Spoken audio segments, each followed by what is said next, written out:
asalaamualeykum wa rahmatullahi taala wa barakatuhu.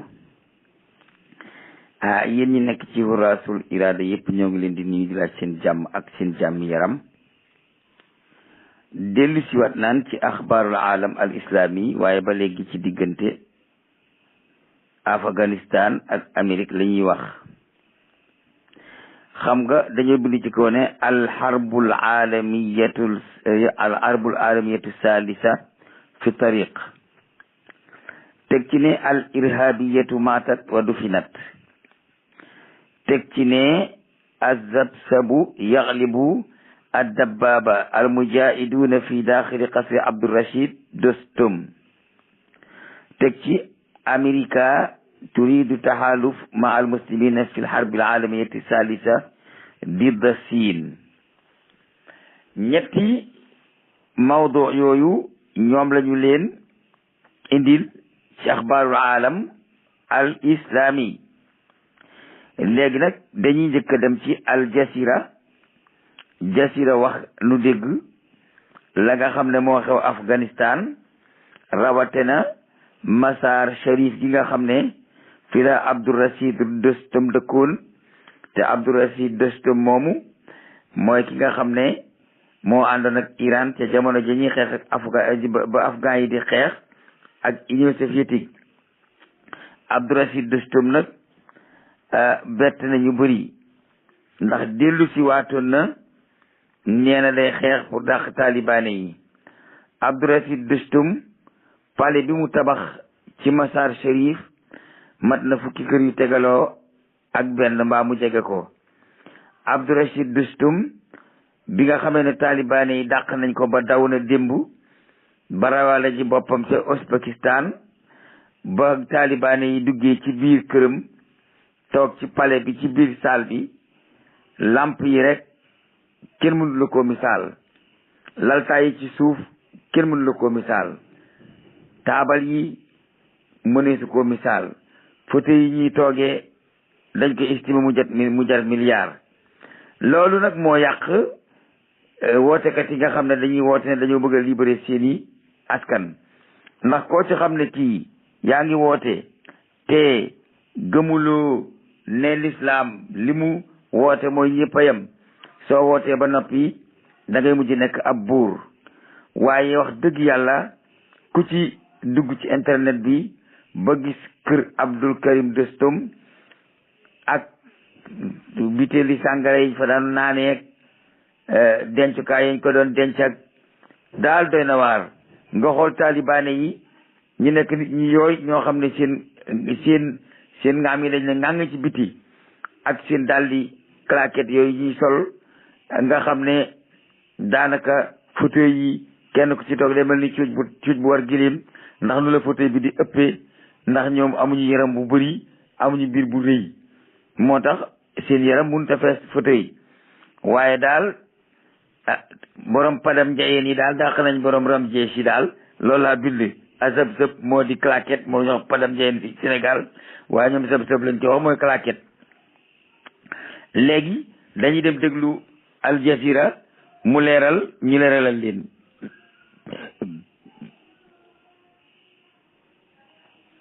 سيطرة حركة طالبان على مزار شريف ولاية بلخ، وهذه صور تظهر عبور قوات وسيارات تابعة للسلطات المحلية الأفغانية التي غادرت مدينة مزار شريف وهي تحاول عبور إلى أوزبكستان. وهذه الصور هي عند الجسر المؤدي لمعبر حيرتان الحدودي. والمزيد حول ما حصل في مزار شريف تحديدا وأيضا آخر التطورات الميدانية يعود إلينا يونس آية ياسين مراسل الجزيرة. يونس. نعم رضا، الصور التي عرضناها قبل قليل تظهر وصول السيارات الحكومية، السيارات التي تحمل جنود القوات الحكومة الأفغانية الذين فروا من المدينة وهم يتوجهون إلى عبر معبر حيرتان إلى أوزبكستان. الصور تظهر توقف الحركة بالنظر إلى العدد الهائل من السيارات التي تنتظر العبور، بالإضافة إلى أنه حسب الأخبار التي وصلتنا لم يتم السماح لهم بالعبور حتى اللحظات التي تم فيها تصوير هذه الصور. لا نعلم هل تم السماح لهم بالعبور بعد ذلك أم لا، ننتظر ورود تقارير. muy mbir moo xam ne wax dëgg yàlla ku ko gis dina la reetaan loo jooyloo la, ku ko gis dina la yéem lool ba egg ci lool ndax armée bi nga xam ne ñoo nekk armée Afghanistan bi àndoon ak américain yi ak seen gouverneur soldat ba ñu ba élifoon Mazar Sharif ak Abdou Karim Dostum ak soldaaram ya ñoom ñëpp dañoo daw dal foo ji ca buntu ba nga xam ne fa lañ mën a jaaree pour dem Pakistan rawi. wax dëgg yàlla ba àddina ba léegi gouverneur bu ànd ak ki soldaaram ak ki capitaine am ak ay généralam di daw seen xeli bakkan daw ñu jëm ca biir dëkk ba ñu dëkk lu may daw di daw làqu ji ci meneenam réew. wax dëgg yàlla loolu defe naa ne ci histoire islam rek moo fi def jaloore yi mel noonu. romain yi de ba ñu nekkee Syrie ak Palestine bu leen gaa yi gërbalee noonu la ñu dawee woon, waaye tey jii itam bi mujaahidiin yi dellu si waatee bi ñu gërbalee Mazar Sharif soldat yaag gouverneur ba ilifoon région baak général Abdou Karim Dostum ma doon xaatir ne maa leen di fajal gàcceeg ñoom ñëpp dañoo mujj jël seeni oto ñalli daw dal foo ji ca buntu Afghanistan ba féete ak Pakistan ne dañ faa bëgg a jaaree. ku appuyé caabi jooju may dugal da nga leen gis ak sa bët Walfadjri yaa xaw ma Jazira mooy Walfadjri mooy suñu Jazira fii ci Sénégal ndax moo fi wax dëgg moo fi leer moo la fi feeñal ay secret. Jazira mi ngi koy wane gu leer gaa yaa ngi rang taxaw ci kaw tali bi waa Pakistan tëj seen frontière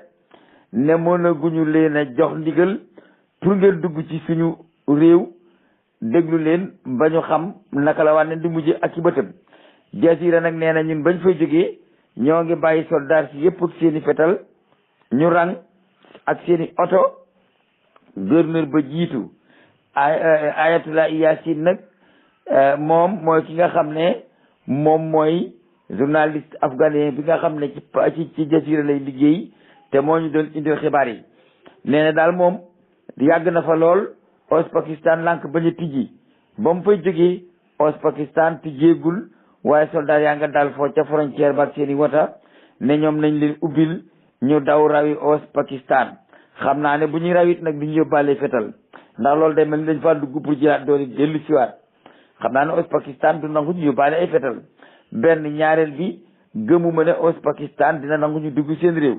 ndax amirul muminin bi jiite talibaane yi wax na lu leer nee na képp ku ngeen di xeexal ba mu bàyyi gànnaayam bu leen ko rey bu leen ko jàpp na futeeku dem doon ab civil ñibbi seen kër nekk ci jàmm comme na mu fi nekke woon. topp ñu ko dara lisu ko enquête kenn du ko tëj kenn amul ak moom benn affaire kenn du ko def prison de guerre ndax déggante ñaari réew xeexuñu waaye mel nam réew ñoo am jotee ñii bëgg a lëkkaloog tubaab bi ànd ak ñoom ñii lànk ne ñoom ci lislaam la ñuy topp ñii lànk nag bu ne ci islam la ñuy topp bu ñu xeexee ba gañ a xeex ba itam ña doon lëkkaloog tubaab bi la ñuy dellu ci lislaam rek te dellu bu ñu mënee béyi bési ñu béyi bési mbaa nu ñu xam def ko. wala gouvernement islamique su xoolee ba gis ci ñoom ñu mu soxla mën na leen jël liggéeyloo leen. loolu la amirul muminin wax nee na bu kenn daw di génn réew mi ndax nun danoo soxla waa réew mi jotewuñu ak waa réew mi dara jotewuñu gouvernement bi fi nekkoon dara groupement franc-maçonnerie bi nga xam ne ñoom ñoo accaparé addina bi réew mu ñu dem jël ñu gën a ñàkk fayda gën a bon gën a ñàkk jom gën a bañ seenu xeet gën a nangoo mooy yàlla gën a mën a daw ci ginnaaw tubaab bi di ko jaamu jiital leen fa doonte ñoo fa gën a niiw jullit ña am jom bëgg lu baax bëgg diine ñu sànni leen ca bitim réew wala bokk ñu xeex leen ca biir réew ma tubaab bi uluf ñi di ñu jox xaalis tubaab bi ilif ñi di ñu jox armée tubaab bi ilif ñi di samp seeni camp ci suñ biir réew tubaab bi ilif ñu di jël fi ñu koom di ko yóbbu tumur ñu ci dara loolu Afghanistan ñoom fajal nañ ko seen bopp waaye nee nañu képp ku àndoon ak tubaab bi ak noo ànde woon ak moom jarul ngay daw di génn réew mi bëgguñu waa Afghanistan di gàddaay di dem dañoo bëgg ngeen toog nu àndaat ngeen xool islam ak ni muy liggéeyee ñu ànd liggéey réew mi te tubaab bi jël seen i bagage te génn ca xaj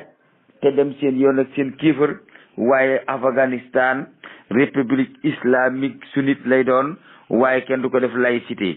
loolu mooy wax ji gën a gàtt ci li amirul mu'minin a wax. ñu ñëw continuer waat del siwaat ci xibaar yi wal fa jazira yi.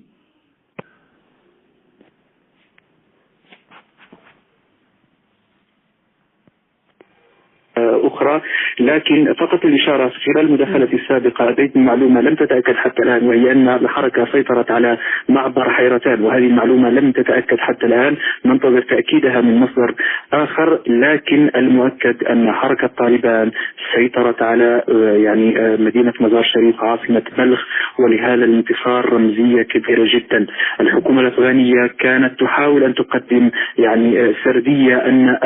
التقدم السريع لحركة طالبان يمكن أن يوضع له حد في يعني مدينة مزار شريف وولاية بلخ. تم إرسال تعزيزات كثيرة من العاصمة كابول، كان هناك تواجد للقوات الخاصة، كان هناك أيضا حشد للمقاتلين من القبائل، من القادة العسكريين، من الأقليات الدينية والعرقية الموجودة في المدينة. تم جمع تحالف من كل من لديه مصلحة في إيقاف تقدم حركة طالبان. الرئيس أشرف غني زار المدينة قبل يومين، يعني ذهب إلى الجبهة وتحدث إلى الجنود، حاول أن يرفع من الروح المعنوية، لكن هجوم واحد لحركة طالبان خلال ساعات يبدو أنه قد عصف بكل هذه الجهود، وبالتالي تنتزع حركة طالبان في ختام هذا الأسبوع الطويل ربما أكبر جائزة لها بالسيطرة على مزار شريف عاصمة الشمال الأفغاني، وهو نصر له رمزية كبيرة ربما قد تكون تتجاوز رمزية ba léegi journaliste Jazira bi mi ngi continuer di wax. nee na Mazar Sharif mooy dëkk bi gën a rëy ci biir Afghanistan, même capitale ba sax Mazar Sharif moo ko gën a rëy te moo ko ëppale ci wàllu koom ak wàllu commerçant ak yu demee noonu. nee na Mazar Sharif gouvernement Afghanistan dafa boole woon doolem jépp yóbbu ko fa, ba ci force spéciale bi nga xam ne américains yi ñoo leen formé woon ba ne ñi ñoom ay malaaka yu taxaw lañu, fu ñu jaar foofa nooy sax yóbbu nañ leen fa. Abdul Karim Dustom dikk na ànd ak ospec yépp ñëw ca. képp koo xam ne kii rek xalaat nga ne daanuk Afghanistan dellu ci l'islam arrangé wu la, te ci kéefar ak tappaleeg njuuj njaac ak naan sàngara ak trafic à drogue ak ay góor jigéen ak jaay jigi ak i tagatu nga bëgg a dund, ñëw nga. ñoom ñëpp ànd nañu daje. président bi ci boppam jóge na Kaabul ñëw ba Mazar Sharif, waxtaan ak ñoom, daggi leen, nàmm leen, fasloo leen jom, góorgóorluloo leen. waaye ba mu fa jógee daal ba mujaahidiin yi ne dem dëkk ba bal ya tàkk avant ñuy dem ay 3 heures de temps 4 heures de temps la gaaya fab seeni bagage. waaye nag looloo tax ñu daw jëm Pakistan, mënatu ñoo dem ca capital bi wax dëgg yàlla, ndax ginnaaw yóbbu woon nañ jëlee nañ leen ci capital bi yóbbu leen Mazar Sharif pour ñu continuer xeex bi, ñu dàq leen wari suñu mën a dellu capital wax dëgg yàlla. gars yi nag dañoo teggi daw uti Pakistan, ñu tëj buntu yi, xaw ma nag danañ dem raw yi, xaw ma danañ dëpp, waaye foofa daal fa la ñu nekk. te tax journaliste Jazira bi mi ngi wax ne soo xamee ne talibaane yi réglé nañ dëkk bi ba génn ci environnement dëkk bi, bu ñu eggee ca buntu boobu di Mazar Sharif te gars yi mu buntu ba jëm ca Pakistan, bu gars yi bu leen Pakistan ubbilul duñ man lu dul joxe seen i gànnaay, joxe seen bopp dellu siwaat ci biir réew mi, waaye duñ mën a génn. Turquie nag ak Pakistan am nañ waxtaan wu ñu doon def démb. waxtaan wu ñu doon def mooy li Amérique bëgg guerre civile am ci Afghanistan, afghanais yi tasaaroo dugg ci addina bi, def ni waa Syrie def, ñii dem Turquie, ñii dem Pakistan, ñii dem feneen. waaye ñoom it nee nañ loolu du am. ñoom liñ bëgg mooy nañ bàyyi waa Afghanistan ñu àtte seen l'islam jiñ bëgg a àtte, population afghane nañ toog te seen dëkk te xam ne seen yaaya ko togg, te nit ki lu yaayam togg war na koo mën a lekk. te daal Afghanistan réewum islam la mas a doon, te dafa nekk nanguwuñu mu doon leneen lu dul réewum islam, kon dañ ko war a delloo ci l'islam. ki yore kàddu afghanais yi sax te nekk ci mujaahidiin yi te nekk xatar, introsé nañ ko laaj ko ne ko waaw ñun de danoo jaaxle, ndax ñun danoo gis ne américains yi liggéeyam 20 fukki at lañ def ci Afghanistan yéen ngeen ñëw daane ko ci 20 fukki fan mu ne ñu ne ko waaw lépp lu américains yi liggéey ci at te liggéey ko ci kéefër bu jullit ñi dikkee mën nañ koo toj ci benn bis ci lislaam 20 fukki at yi liggéey américains yi daaneel nañ ko ci 20 fukki fan mu laajaat ko laaj yu bëri mu tontu ca laaj yi wax ca lu bëri nee na ko yow dañoo wax ne Afghanistan dafa nar a nekk place boo xam ne da ngeen fay former ay terroristes yu dugg ci àddina bi mu ne lee mu tontu ne ko nun li ñu wax lu leer la Afghanistan am réew la dafa am frontière am diine seen diine la ñu gëm moom la ñuy attewoo tubaab dootu fa am paxe dootu fa am sañ-sañ kenn du jóge ci bitim réew ñëw di ñu tëralal suñuy loi ñoom sax dañoo tane ndax ñoom dañuy jóge ci bitim réew dikk tëralal leen Sénégal nag dañuy jël seen i këyit dem ca bitim réew ne bindal leen ni ñu war a attee ji sunum réew ñàkk jom loolu nit ku am jom doo ko def nit ku am jom doo def loolu ñu wateel la ba fal la nga dem rendre démission ci beneen réew wane ne wax dëgg yàlla li ma doon wax ay lépp ay meew kese la li ma doon coow ak campagne naan mën naa li mënuma dara léegi dama bëgg ngeen tracel ma nu mu mën a doxalee sama réew loolu ab afghani du ko def ndax ñoom dañoo xam seen bopp xam seen diine fonk seen bopp respecté seenu askan moo tax du ñu jël seen dokk di gëmmalu te gumbawuñu di ko jox ab saay-saay mu di leen wommat ni nga xam ne africains yi surtout Sénégal ni la ñuy def takk buum ci seen baat jox France mu di leen wommat moo leen di joxub xaalis moo leen ko liggéeyal moo leen tëral système bi ngeen di attee seenam réew moo leen di bindal français leen di bindal seen constitution ndey sarti réew moo leen koy bindal lépp moo leen koy tëralal naka la lay ba noppi wëlbatiku sampal la fi ab armée di la garder ne lii ma dina ci nga jaar loolu la Afghanistan bañ ne ñoom duñ ko def waa ji moom lu leer la wax nee na tubaab bi duñ ñu tëralal naka la ñuy attee tubaab bi duñ ñu organiser lu ñuy doxee suñu réew may ñu benn tubaab bu fi ñëw yor armée yorub camp ne da nga ñuy garder képp ku bokkul ci réew mi te liggéeyaan indiwu la fi lu may bëgg a tëralal waa réew mi ni muy doxalee ñoo la fi indi woon ñooñu lañ bëgg ñu génn ca biti waaye waa réew mi bëgg ñu kenn daw na ñëpp toog jàmmay am duñ tëj kenn te it niru na ko ndax ñoom kaas bu ñu romb dañ koy dajji génn nit ñi wacci la ñu dem ne leen loi laïcité bi leen doon atte tëj leen d'accorduñ ci dem leen seen yoon léegi nag loi islam bu dikkee ku ci def dégâts bu tax islam atte la dañ la jàpp atte la mais li ñu leen tëje woon nga xam ne américains yi fi nekkoon ànd ak yéefar yi ñu di ko atte ñoom d'accorduñ ci dañoo ubbi kasew ci la ñu dem seen yoon loolu seere la ci ne ñoom islam lañ bëgg a doxal mais nanguñ ci lay tolni tarafatal ay ni loolu sax tax na Turquie ci boppam waxtaan nañu ak moom mu xamal leen ne moom mën naa jël ay soldaaram yóbbu leen Pakistan wala mu ñibbi mbaa ñu dem ñibbi waaye daal li mu bëgg mooy ñu may waa population bi jàmm maanaam aéroport boobu ba ca capitale ba ñu bàyyi ko fa nit ñi di tukki dem ak dikk nekk ci seen jàmm taalibaane yi nee nañu tëjuñu aéroport tëjuñu usine bu doon liggéey tëjuñu lenn lu amal nit ñi njëriñ bu nit ñi xëyee nañ dem liggéey seen liggéey bu ñu wàccee ñibbi waaye nag na jigéen ñi solu ba jot góor ñi itam nañ xam seen bopp fii di lu waa kéefar doxatu fii islam moo fiy dox buñ noddee ne ñëpp dem ca jàkka ja bu àjjuma jotee nañ dem ca jumaa ja te déglu amirul mu'minin lu mu santaane ñu def ko ndax loolu moo di doxalinu l'islam. قد تكون ربما أكبر إنجاز عسكري لحركة طالبان خلال هذه الحملة التي بالمناسبة سمتها بشكل رسمي عملية الفتح ويعني لهذه الموضوع رمزية لحركة طالبان. الحكومة الأفغانية حقيقة بعد هذه الهزيمة في مدينة مزار شريف يعني لا نعلم ولا نستطيع أن نتوقع كيف سيكون رد الفعل. في آخر سلسلة من الهزائم قام الرئيس أشرف غني بتغيير قائد الجيش، أقال يعني محمد أحمد زاي وعين هيبة الله علي زاي قائد القوات الخاصة، لكن بعد الهزيمة في مزار شريف لا نعلم حقيقة إلى أي اتجاه يعني سوف تتجه الحكومة الأفغانية بعد ما حدث اليوم. طبعا من بين مؤثرات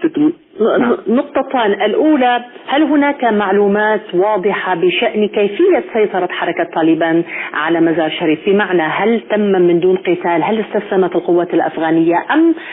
تحت وطأة القوة العسكرية والتفوق العسكري ربما لحركة طالبان؟ هل هناك صورة واضحة لما جرى؟ التقارير التي تصلنا أن الهجوم من حركة طالبان على المدينة بدأ صباح اليوم في الساعات الأولى من الصباح وعلى محاور متعددة. كانت هناك اشتباكات ثم توقفت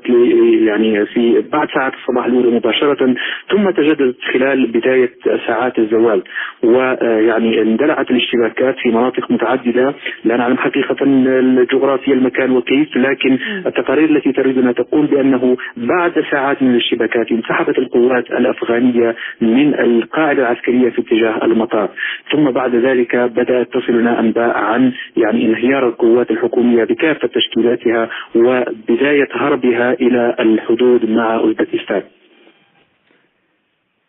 waaw bi loolu jàllee ndaw si daf koo laaj ne ko Kandahar de moom warutoon a jafe ndax Kandahar moo di capitalu waa Afghanistan ci wàllu islamiste yi. ginnaaw foofa nag la ñu samp seen base kon foofa warut a jafe ci ñoom, waaye Mazar Sharif dafa nekk dëkk boo xam ne ospek yi ñoo ko aak mooy ñoom Abdul Rashid Dostum. ndax man nga ñoo wax naka la xeex bi demee foofu, ndax reyante ba metti na fa, ndax gaa yi dañoo ñëw rek dugg wala ndax gaa yi dañ leen a jébbal seen bopp wala naka la demee. mu ne ko waaw xeex bi yëpp ci 3 heures de temps la toll, ndax première heure bi njëkk a ñëwee dugg ci Mazar Sharif accrochage am na, xeex tuuti am na lu war a mat waxtu ñuy xeex. ba loola jàllee gaa yi daw làqu ji ca camp ba ca aéroport ba. léegi mujaahidiin yi dellu jëlaat seen force, dellu replier wu waat defaru attaqué aéroport bi xeex ak ñoom ca camp ba ñu xeexee ca camp ba gaa yi xeex nañ fa lu mat waxtu, gaa yi daal di daw bàyyi camp bi, bàyyi dëkk bi muy capital bi teggi dem ci seen benn dalukaay bu nekk ca diggante Mazar Sharif ak Ouzbékistan. bi ñu fa demee nag talibaane yi dellu jëlaat force di leen dabi, biñ déggee ne talibaane yaa ngi ñëw ñu daal di daw faf nag complètement daal di dal foo ca buntu ba féete ak Ouzbékistan ne leen may leen ñu dugg fii mucc bala ñoo mujaahidiin yee jàpp. mujaahidiin yi nag bu ñu déggee ne gars yi wacc nañ seen armée ña nga daw dem di yiima bëtt frontière pour dem nag Ouzbékistan, dañoo replier wu dellusi ci dëkk bi ñoom di régler liñ bàyyi woon seen ginnaaw. waaye noonu la mbir ma demee, noonu la ko waa ji nettalee ne loolu moo fa am. bañ njëkkee ne rénkum daal xeex nañu tuuti gaa yi daw, ñu dellu leen dabeeti ca camp ba ci aéroport ba, ñu dellu fa ne rénkum ñu xeex tuuti gaa yi daw làqu ji ca diggante Ouzbékistan ak Afghanistan ca frontière ba. bi leen gaa yi gërbalee foofa la ñu daw dal foo ca buntu ba ne nañ leen may ñu daw rawi, waaye ñoom talatuñu ab xeex. noonu la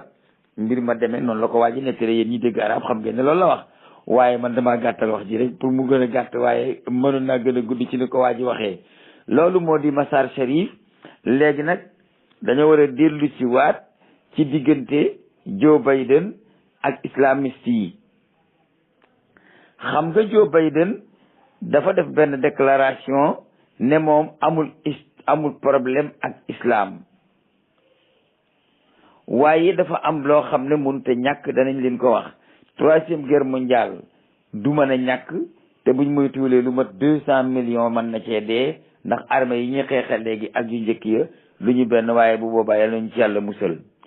3e guerre mondiale dañoo xalaat ne bis buy am day nekk diggante Chine ak Union soviétique ak Corée du Nord ak ñi ànd ak Amérique. loolu Erdogan xam na ko ba rocceeku moom génn OTAN, daal di déclarer drapeau islamique, def beneen pôle ca côté bële, ndax bëggul ànd ak américains yi di xeex ak chinois yi, bëggut ànd ak chinois yi di xeex ak américains yi, te fa si yéenee def itam nañ defoon bu njëkk ànd ak Allemagne di xeex ba daanu moom du leen ci fekk. ñaareel ba itam dañoo bari mbooloo, ndax alamul islamique yëpp ak ñoom a ànd, kon waruñoo mën a ànd ñun jullit ñëpp def ñaari camp, ñii ànd ak penku di xeex ak saw, ñii ànd ak saw xeex ak penku nam amee woon bu njëkk. ndax bu njëkk kat Turquie dafa ànd nag Allemagne di xeex, ñun ñu ànd ak France di xeex, te ñun ñëpp ay réew jullit lañ. waaye booba xibaar yi bariwul nii, jotalikukaay yi melul nii, sax gee mënut a toog ci biir këram di wax nit ñi di ko dégg, te loolu léegi mën naa nekk, kon loolu war naa mën a ñàkk. léegi nag américains yi dañoo bëgg jël Afghanistan taf ko ci seen bopp, ndax xam nañ ne ñooy soldaar yi islam yi dul ndaw te seenam réew mu ne su ko jéggi te ñoo chinois yi ñoo bokk aw dégg. loolu moo tax boo seetloo dafa mel ni Amérique dafa bëgg a armée mujaahidiin yi ndax mboolem camp boo xam ne américains yi bàyyi nañ ko wala aéroport dem dañ faa bàyyi roppilaani guerre ya bàyyi fa chars de combat ya bàyyi fa hélicoptère ya bàyyi fa lépp te bu ñu duggee bu ñu demee rek bu gaa yi songee ñii daw bàyyi fa bagage ñoo ñu jël ko. léegi mujaahidiin yi am nañu ay hélicoptères yi bombardement am nañu léegi ay chars de combat am nañu ay avion de guerre am nañ lépp lu ñu war a am te américains yi ñoo leen ko bàyyil ci seen camp yi ñu jël ko. kon Amérique am na lu mu bëgg a def bëgg naa former force islamique boo xam ne da koy ñagoo digganteem ak Chine. loolu moo tax li ci topp itam chinois yi woote nañu ba wax ak talibaane yi dem nañ fa ba ne leen ñun amuñu ak yéen benn affaire jàmm dong la ñu séq su fekkente ni dem ngeen ba daaneel capital bi ba jël seenam réew ñun bu Nations Unies ne nañ leen bàyyi ñun duñ leen bàyyi dañuy ànd ak yéen. kon nga xam ne xëccoo bi am na lu nekk ci biir loo xam ne waxuñu ko moo di Afghanistan jàmbaari gaynde la joo xam ne réew ñaari camp yi camp bu mu ci féeteel da ngay am bénéfice ci sa morom moo tax ñu di leen xëccoo. la ca topp itam mooy Afghanistan ay xeer rek la am waaye nag miinu përëm bi gën a rëy ci àddina Afghanistan la nekk te përëm la ñuy defaree bali fetal yi te miinu përëm bi gën a rëy ci àddina ëpp ci përëm Afghanistan la nekk. ngeen bañ a fàtte ne Afghanistan ca féete Chine foofa la Sulqarnayni jóge woon ànd ak mbooloo moomee di dem di sakki bënn ak yaa joojoog maa joojo ga ca Xirxisistaan côté boobu la ne Xirxisistaan waaw. léegi nag dañoo wax ne weñ gu ñuul la boole woon ak përëm togg ko sakke ko dal la ga kon loolu war na leen a woon ne weñ gu ñuul ak përëm bari na Afghanistan ndax waa afghane yooyu ñoo àndoon dem Xirxisistaan ànd ak Sulqarnayni dem di lijjanti ci problème u yaa joojo ak maa joojo. kon fa ñu jëlee woon përëm boobu ba mën a sakk dal ak yaa joojo ak maa joojo ku nekk xam na ne përëm boobee bari na fa. nun nag noo jàngul suñu histoire xamuñu suñu suufu réew yi tubaab yi nag jàng ko xam intérêt yi di ko xëccoo. Amérique miinu përëm boobu la bëgg a jariñoo Union soviétique miinu përëm boobu la bëgg a jariñoo Chine miinu përëm boobu la bëgg a jariñoo. léegi nag looloo waral xëccoo bi waaye askan wa dëkk foofa day bokkuñu askanu Kajoor ak Bawol Siin ak Saalum Ganjool ak Njàmbur. ñii ñoom mën nañoo joxe seen zircon toog di xoole mën nañoo joxe seen gaz toog di xoole mën nañoo joxe seen pétrole toog di xoole ñee nag weñ gu ñuul la ñu am ak përëm te seen bakkan lañ ca gar gouvernement bu bëgg a ànd ak tubaab jël ko ñu boole ak tubaab bi sànni ca xaj ful la mooy jaay Dakar bala ko moo mos a mos jeexal ndax ku nekk bu dikkee mos ne neexul jënduma keneen ñu mos ne neexul jënduma bu yàggee ci mos lañ koy jeexale ñii jàkkati Dakar yi am fula la ñuy seen Dakar di su ko mos da ngay jënd mbaa nga baal leen ko fa. بسم الله الرحمن الرحيم. مشاهدينا السلام عليكم ورحمة الله وبركاته وأهلا بكم في هذه الحلقة ونتناول فيها الحدث التاريخي العالمي وهو استيلاء حركة طالبان على مدينة مزار شريف. ولماذا هو عالمي؟ أنا لما نظرت في القنوات التلفزيونية تداولوا الحدث كأمر محلي أنه حركة طالبان استولت على مزار شريف، لكن المهم جدا والأخطر ما وراءه سياسيا هو تصريحات الرئيس الأمريكي ترامب وأوامره وما قام به قيادة الجيش الأمريكي من أنها لن تتدخل ولن تقصف قوات حركة طالبان، بل وقال يعني والله لو طالبان عاوزة تستولى على كابوس تتفضل والجيش الأمريكي لن يتدخل. فتصريحات الرئيس الأمريكي بايدن كما سنعرض عليكم الآن قال لن تتدخل القوات الأمريكية إلا إذا هجمت، يعني لو طالبان عاوزة تدخل كابول تتفضل واحنا سنقف على الحياد. ماذا يعني هذا؟ هذا الحدث معناه أنه أمريكا بتعقد صلح وسلام مع المسلمين. هذا الحدث معناه أنه سوف يكون هناك تحالف بين الأمريكان والمسلمين للحرب العالمية الثالثة. احنا شاهدنا طبعا موقف الرئيس الأمريكي ترامب السابق كما سنأتي له، والآن موقف بايدن، بل والجيش الأمريكي بيسلم أسلحته لحركة طالبان التي كان يحاربها بالأمس ويقول لها تفضلي خذي أفغانستان.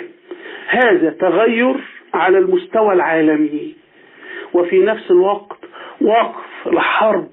استمرت من عام 2001 تفجيرات 11 سبتمبر حتى اليوم ما كان لها مبرر. اليوم اتخذ قرار صحيح من قيادات الجيش الأمريكي ومن الرئيس الأمريكي بايدن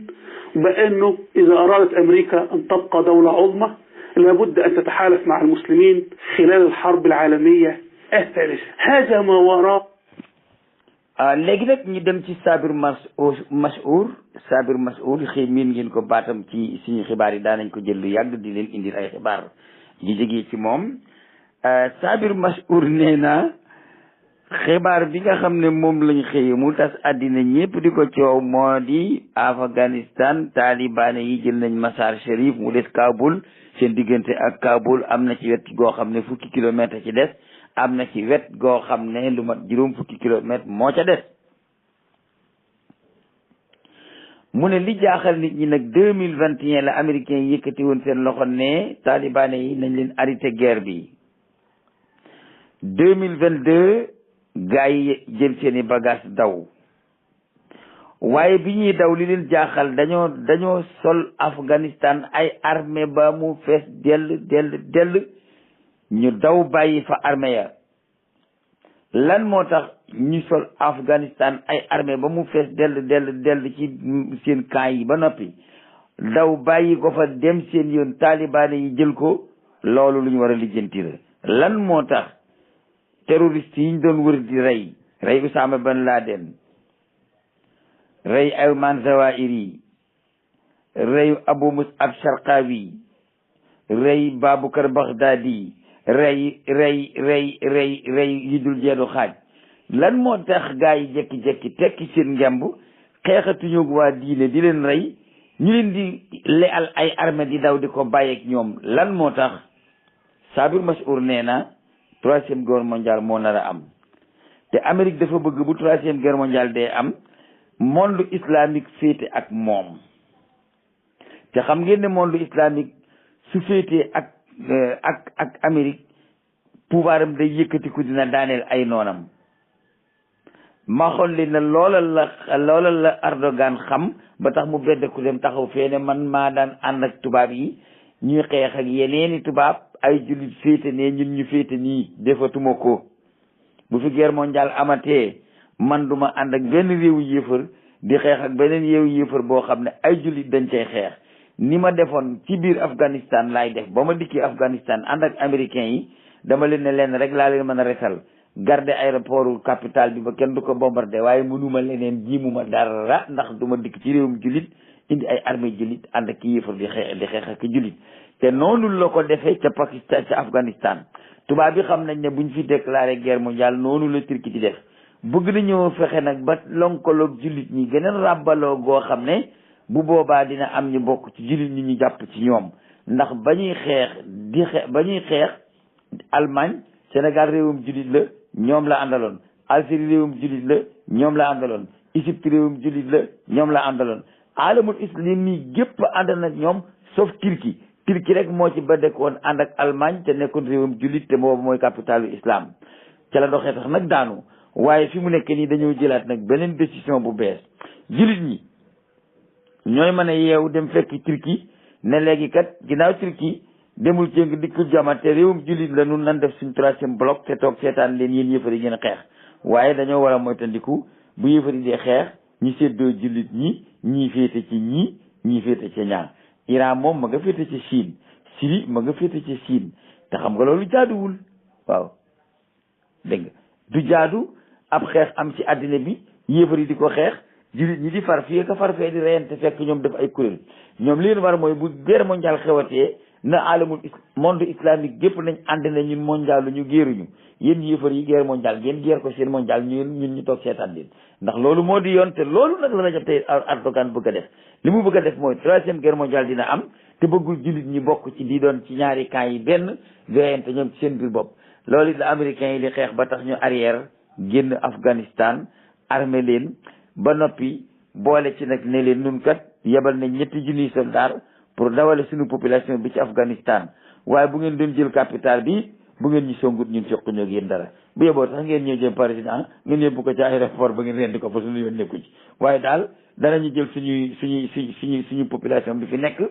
dawale leen génn si ñetti junni soldat te dem armée biñ fi indiwoon yépp bàyyee nañ leen ko armée nañ leen ba ngeen ne kekk jusqu'aux dents léegi nag ba nañ leen ak armée bi te nangu nañu ngeen def état islamique ci kaw lenn bu kenn jóge ci yeneen réew dikki fii ngeen di ko jàppale comme Oussama Ben Laden xam nga loolu lan moo ko waral loolu du liggéeyu américain yi mais liggéeyu lobby franc-maçonnique bi la lobby franc-maçonnique bi jàppoon na àddina bi am ngoll ba yeew leen ci gën ak buum ñetti dëkk rëcc ko muy Iran ak Turquie Afghanistan nag mosuñu leen a jàpp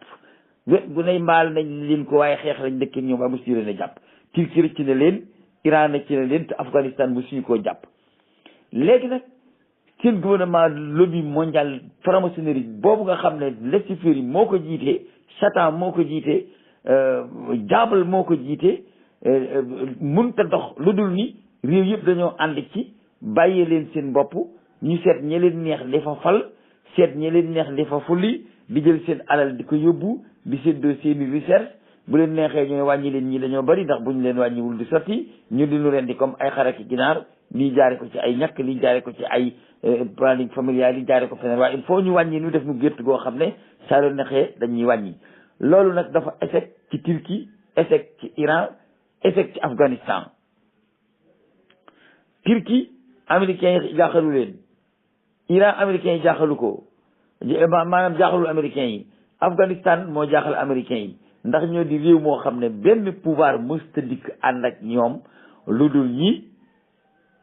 dañ ko duma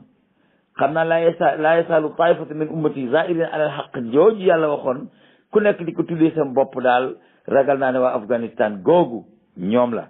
ndax yonent bi daa waxoon ne bu mu jëg jamono dina am kuréel bu bokk ci sama xeet dañuy jaar ci dëgg